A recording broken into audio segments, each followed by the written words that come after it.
Hey you guys, it's Brittany with Love here. I am still 24 years old and I don't know. And I'm here to talk about finances. I hate that we live in a culture where we don't talk about money and we don't express to each other enough how we save our money, how we're able to buy a house and to buy a car and just anything money involved. We don't talk about it with each other enough. So I'm here today to talk about it, and let's break the cycle a little bit and we can communicate to each other in the comments and sharing our tips with others. First thing is credit cards.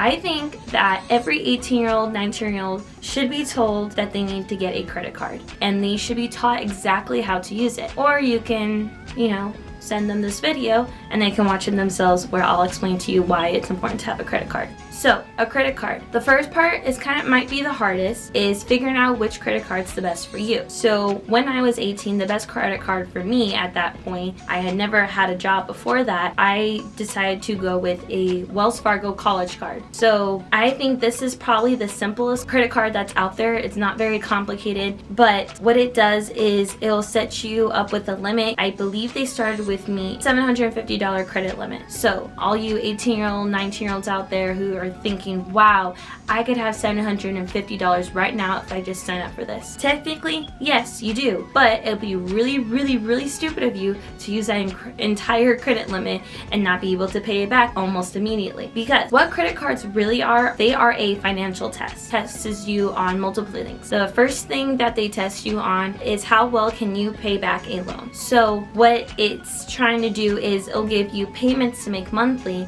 and you need to make sure that you are paying them on the due date or before the due date.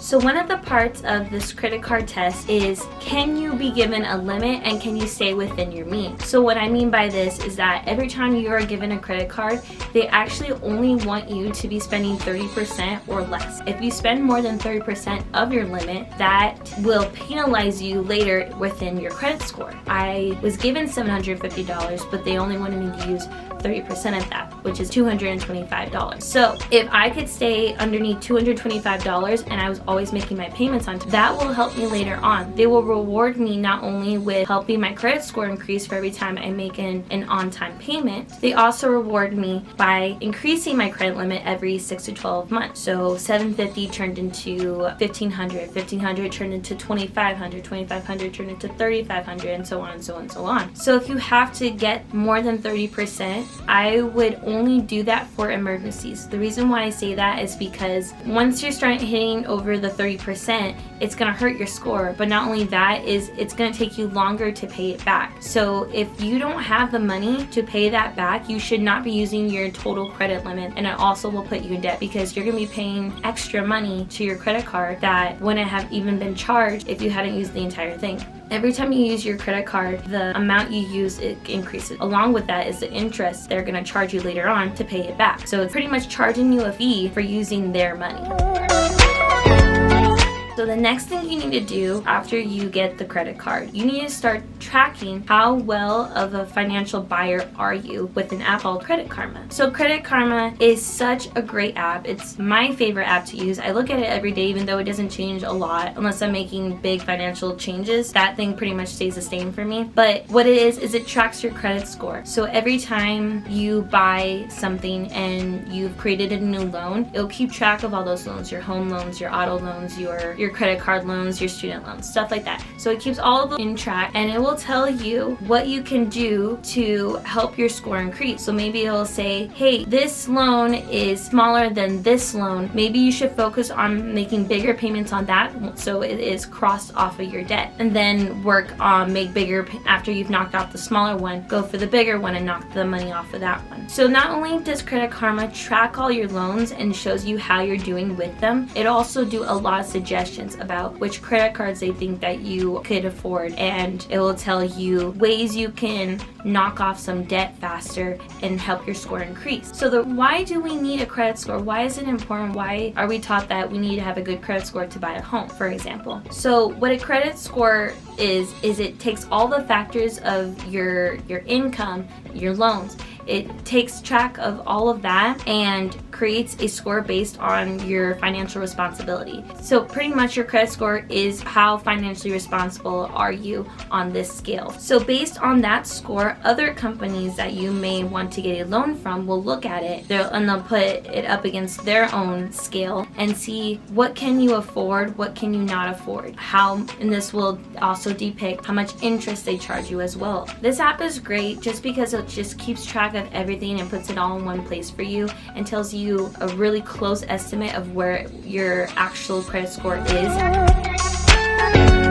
The last thing I want to talk about is investing. So my suggestion on how you can start investing as soon as possible is through another app called Acorns. So what exactly is Acorns and what is it doing? So Acorns is a user-friendly app. It gets you started investing just as a beginner. So it will take your spare dollars here and there and whatever you can give them a weekly contribution. It will take all that money and start investing in a whole bunch of different stocks for you. Large stocks, medium stocks, small stock, and it will create a diversified portfolio for you so you can start buying stocks that are very cheap, and then as the money you put into this account grows.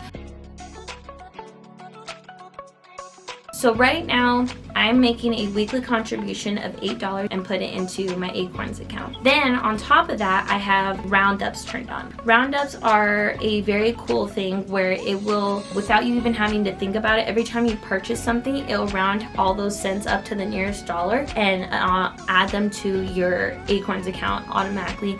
And for me, I set it up so every time my spare change adds up to $5, it immediately goes to my account. So the great thing about that is that you don't even have to think about it, and it's already adding all the money, investing money that you need into your account and does all the buying for you. You don't have to do the hard part of like figuring out when to buy and who to buy. The great thing about this app as well is that it also asks you what can you actually give into this account. So it asks you like, what is your income, how much knowledge do you have about the stock market, and it'll ask you what kind of return are you looking for. So right now I'm just looking for a small return. I don't have a huge income and I don't have a lot of knowledge about the stock market. So based on that stuff, I have it set to moderate investing. The next cool thing about this app is the dividends. Dividends are the money you make off of a stock that you purchase through the account that just made a profit. What that means is every time one of your stocks, they disperse how much money you earned off of that profit to all the people who bought it. So say, hey, they made this amount of money, now you got a share of that much brought back to you. So what happens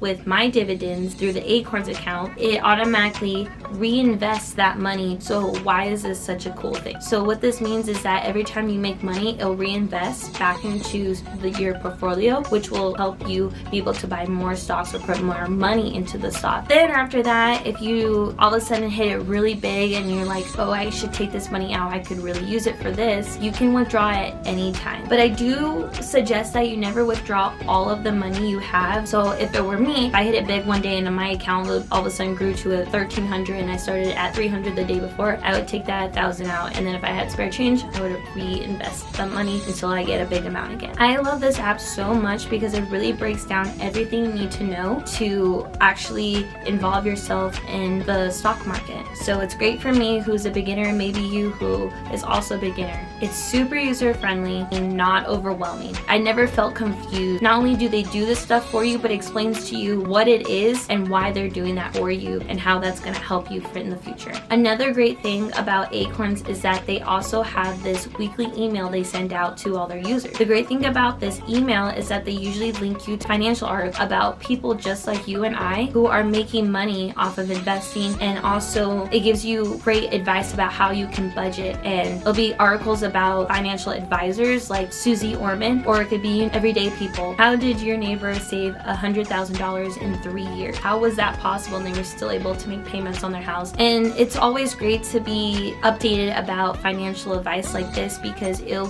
bring you so much information but inspiration as well. So if that interests you, you can sign up for Acorns right now by going into my description and clicking on my link. If you do click on this link, what it will do is it will will give $5 right away when you sign up with my link in the description. Well, that's all I have for this video. I hope you really liked it. I told you everything I know, and I think that other people should know the basic knowledge of finance. So if you did like this video, please like it, and if you like the content of it, please subscribe, because I will be making more videos just like it. And you can also see all the other interesting videos I have made so far and will be making in the future. Leave a comment if you found this advice useful and if you are thinking about using any of it, and also you can give your financial advice to me. Again, I don't know everything. I literally just told you everything I know about finances. So if you know something that I don't, let me know about it, and other people who've watched this video will see your comment as well and will be helped as well, not just me. Alright, like, subscribe, comment, and share. Bye guys.